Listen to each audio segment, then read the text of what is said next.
Salut à tous, bienvenue sur PVE, épisode numéro 11. Notre podcast où nous recevons le témoignage de nouvelle naissance des hommes, des disciples du Seigneur Jésus-Christ, ceux qui sont nés de nouveau, ceux qui ont accepté le Seigneur Jésus-Christ comme sauveur et Seigneur personnel.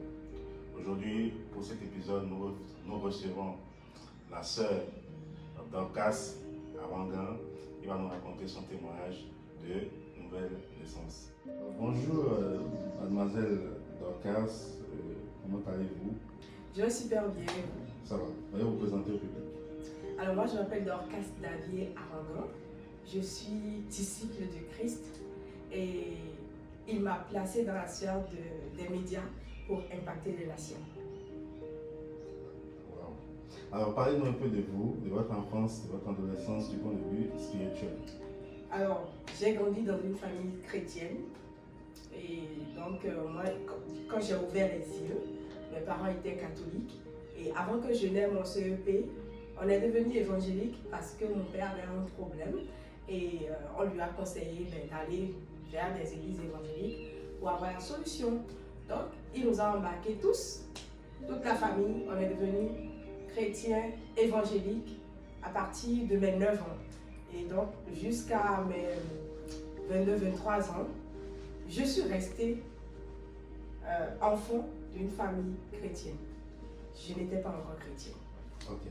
Alors, à quel moment, je dirais, à quel âge avez-vous reçu Jésus-Christ personnellement alors, personnellement, j'ai reçu Jésus à partir de mes 23 ans, quand j'ai eu 23 ans.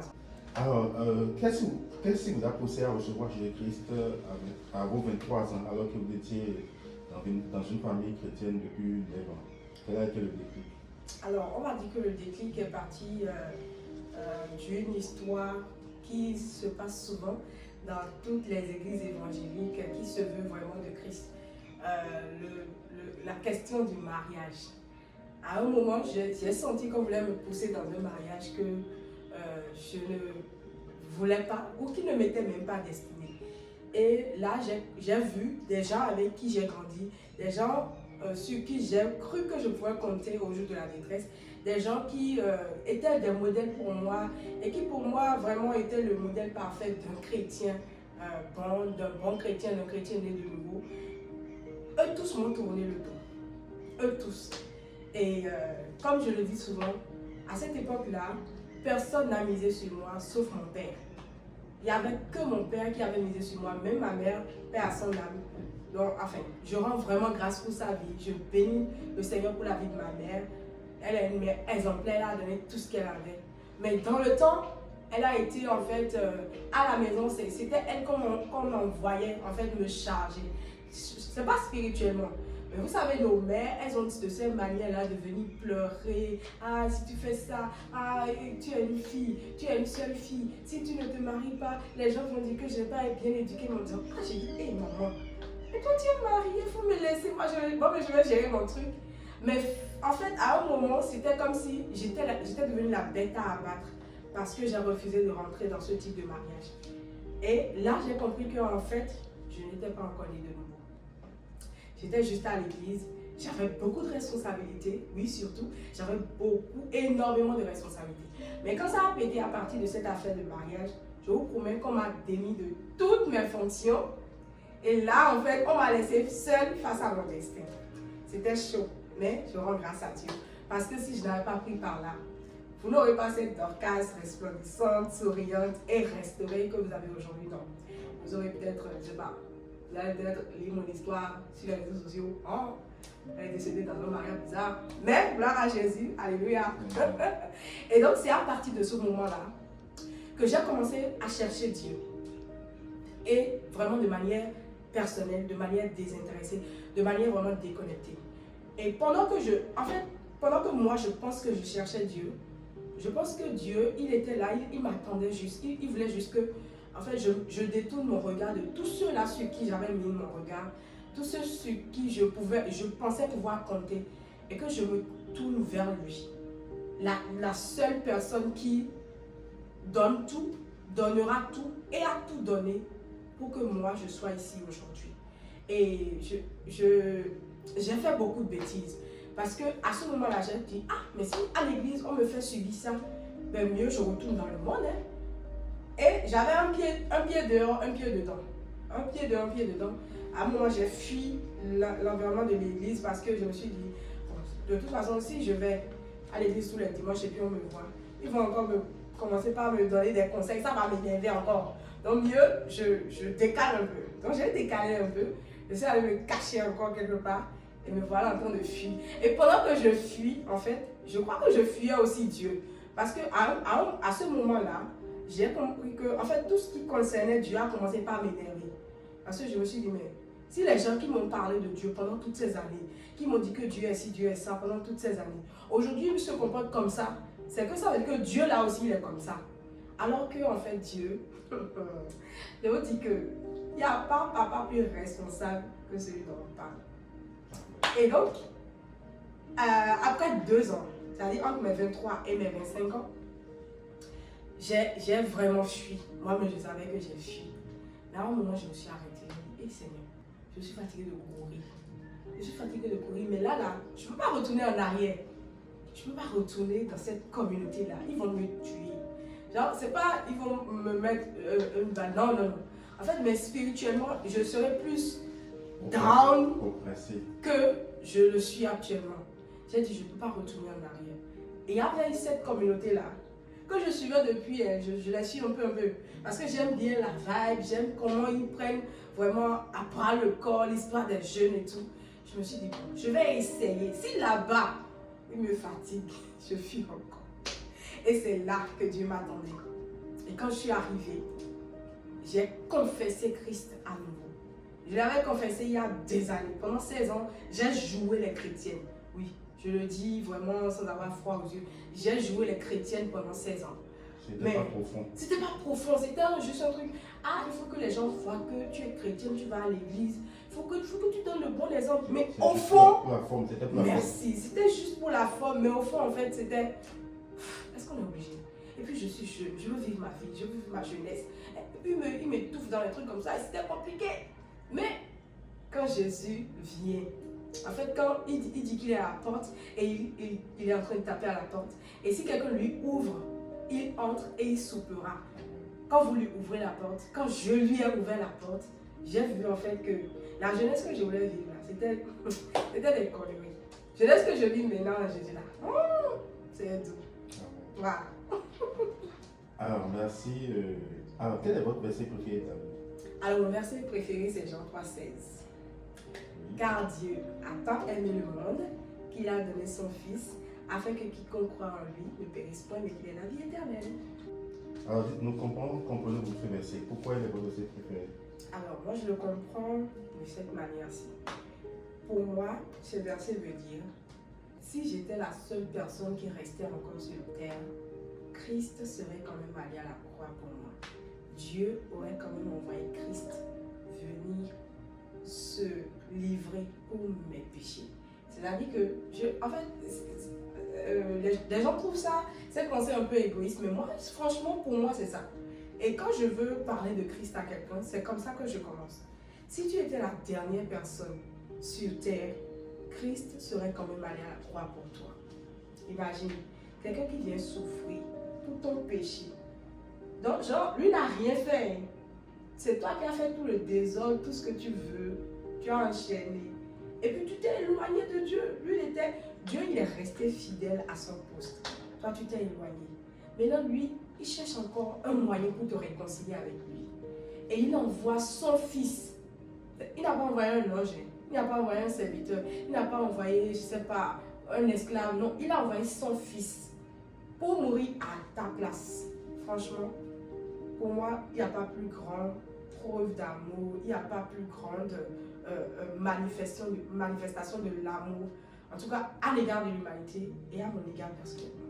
Voilà. Alléluia.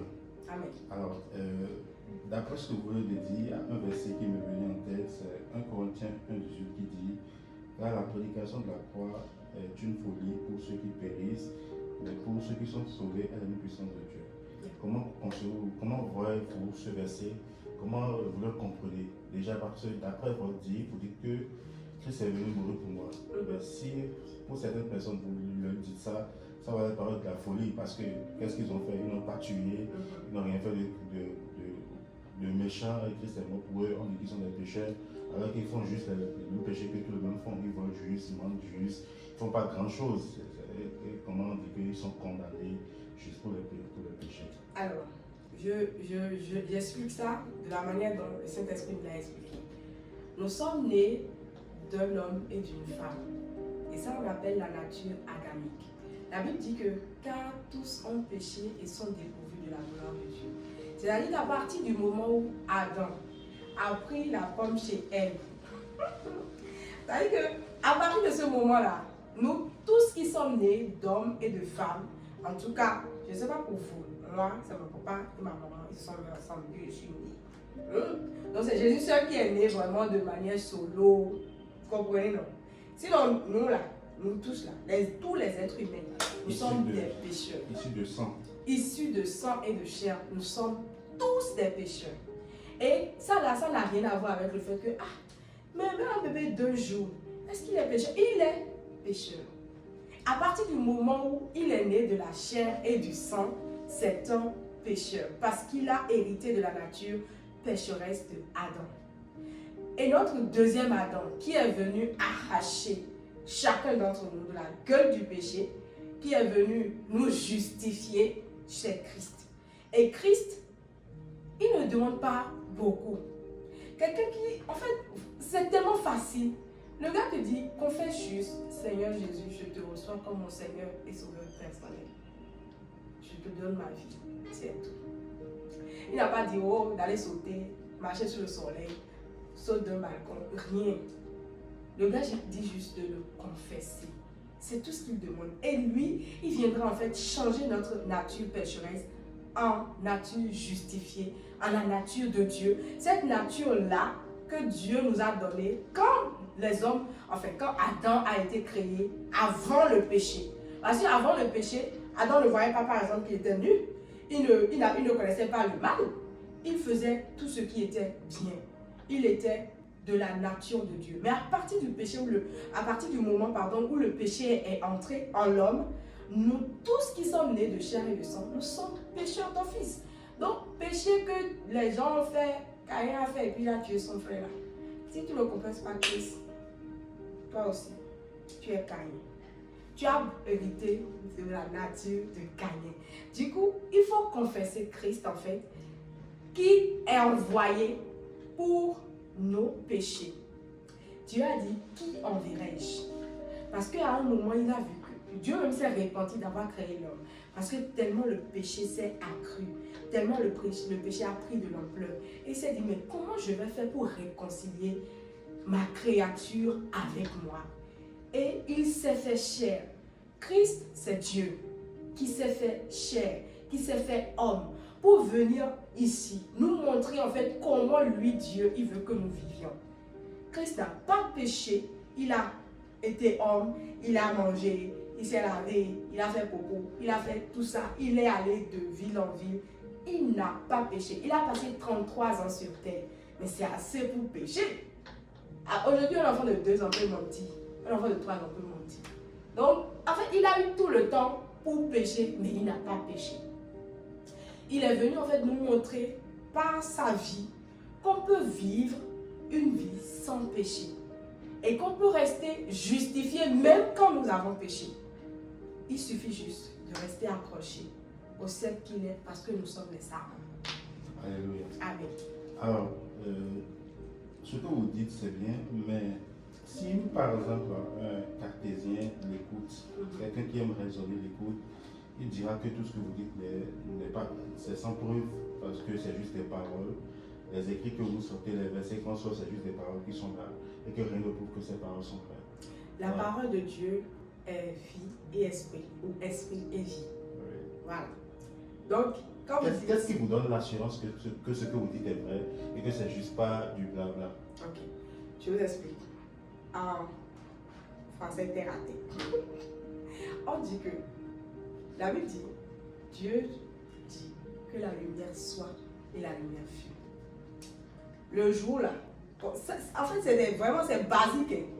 est-ce que quelqu'un dit que oh, c'est lui qui allume la lumière à 7 heures pour qu'il y ait soleil?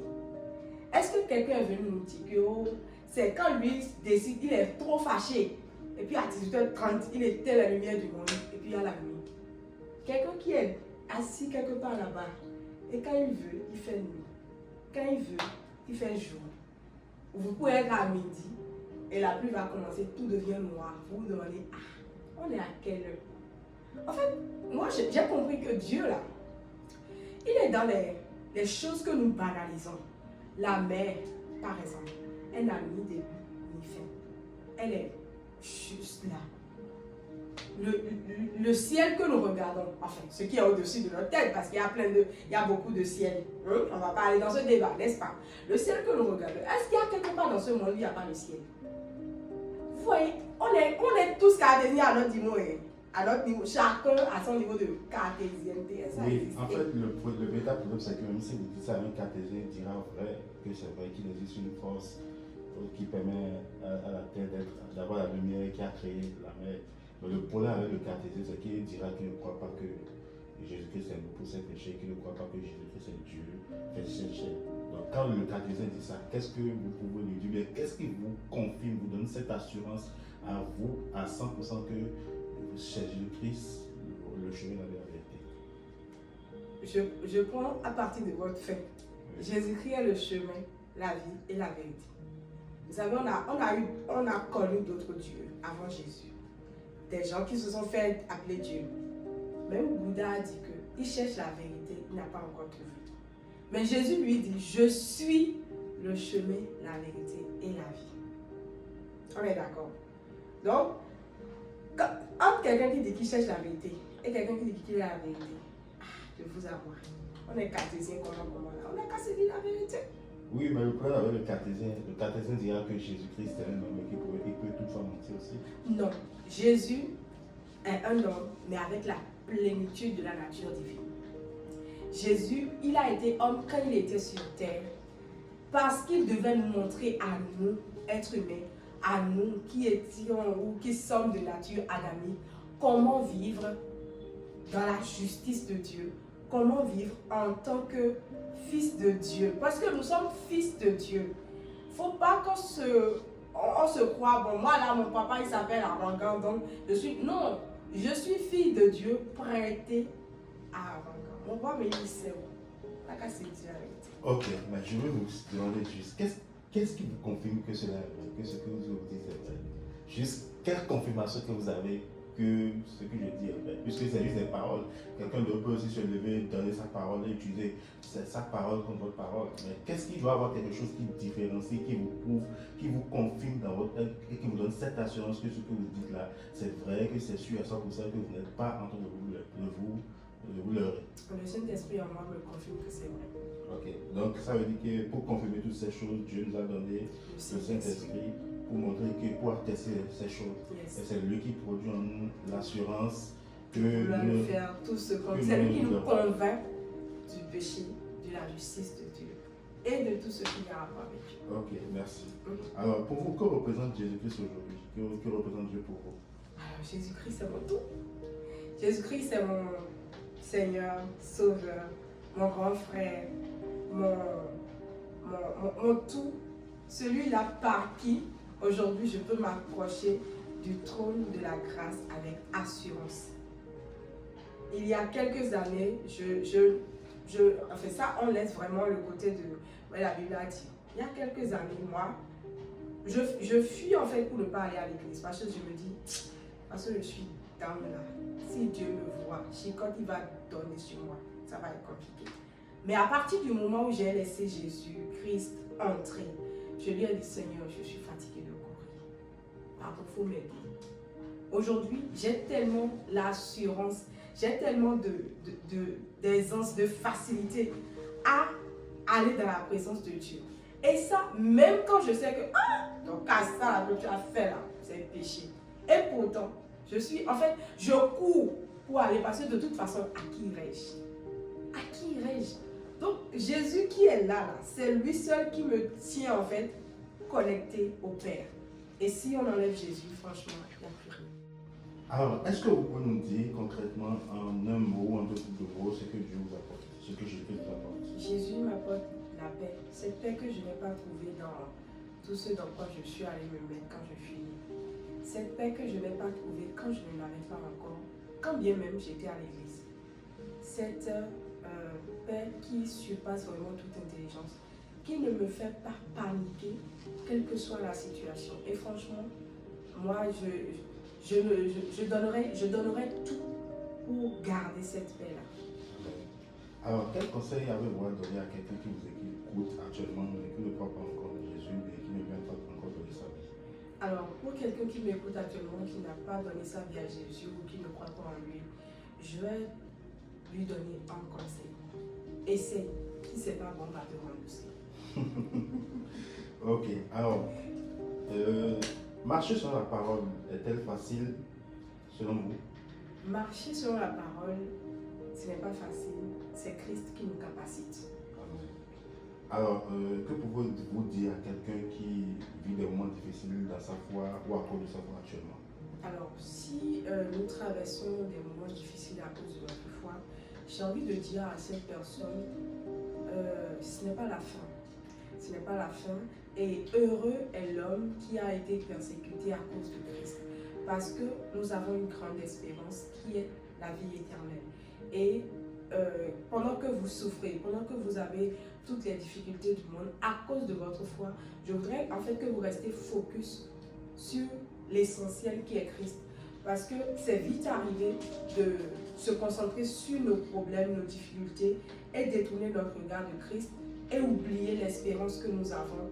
Parce que notre espérance, si ce n'est que pour cette vie, franchement, Paul dit que nous sommes les plus misérables. Mais notre espérance, c'est pour la vie éternelle. Et la vie éternelle commence maintenant. Et donc, si on vous persécute à cause de Christ, je sais, c'est difficile, c'est compliqué. Mais vraiment, restez focus sur l'essentiel. Parce qu'à la fin, c'est vous qui en tirez le plus gros profit. Alléluia. Amen. Alors, quel est votre mot de fin? Alors, mon mot de fin, j'aimerais dire un jeune. On peut être jeune, être en Christ et être bien. Aujourd'hui, là, ce qui est à la mode, c'est une jeunesse chrétienne, une jeunesse disciple de Christ. C'est ça qui est à la mode. Aujourd'hui, c'est plus des petits trucs là. Vous connaissez, non? C'est pas ça qui est à la mode. Aujourd'hui, c'est Christ qui est à la mode. Merci de nous avoir suivis pour ce 11e épisode. Nous allons vous inviter à vous abonner, à partager, à appuyer la cloche de notification pour être informé de nos prochaines vidéos. Et si quelqu'un a écouté cette vidéo, la personne a envie d'essayer Jésus, a envie de croire en Jésus-Christ, je ou pas, la personne veut essayer de faire ce chemin, de faire cette rencontre personnelle avec le Seigneur Jésus-Christ que notre sœur Dorcas a eu à faire. Si quelqu'un est à l'église depuis des années, mais il est juste dans un mouvement et la personne veut faire une marche avec Dieu, la personne veut avoir cette paix, cette assurance que Jésus-Christ nous donne, nous allons faire cette prière qu'on appelle la prière du salut. La Bible dit dans Romains 10, verset 9 à 10, que si nous confessons le Seigneur Jésus-Christ, nous serons sauvés. Alors j'aimerais inviter quelqu'un qui a répété après moi, mais à le faire avec un cœur sincère. Merci Seigneur Jésus-Christ pour ma vie. Aie pitié de moi Seigneur, et lave-moi par ton sang. Je crois que tu es le Fils de Dieu, que tu es mort pour mes péchés. Je crois que tu es mort ressuscité pour mes péchés. S'il te plaît, lave-moi par ton sang et écris mon nom dans le livre de vie, afin qu'à ma mort, je puisse le voir. Seigneur Jésus-Christ, je te confesse à partir de maintenant, je mets ma vie en terre. Conduis mes pas, dirige-moi. Au nom de Jésus, nous allons prier. Amen. C'était PVE, épisode numéro 11. Merci.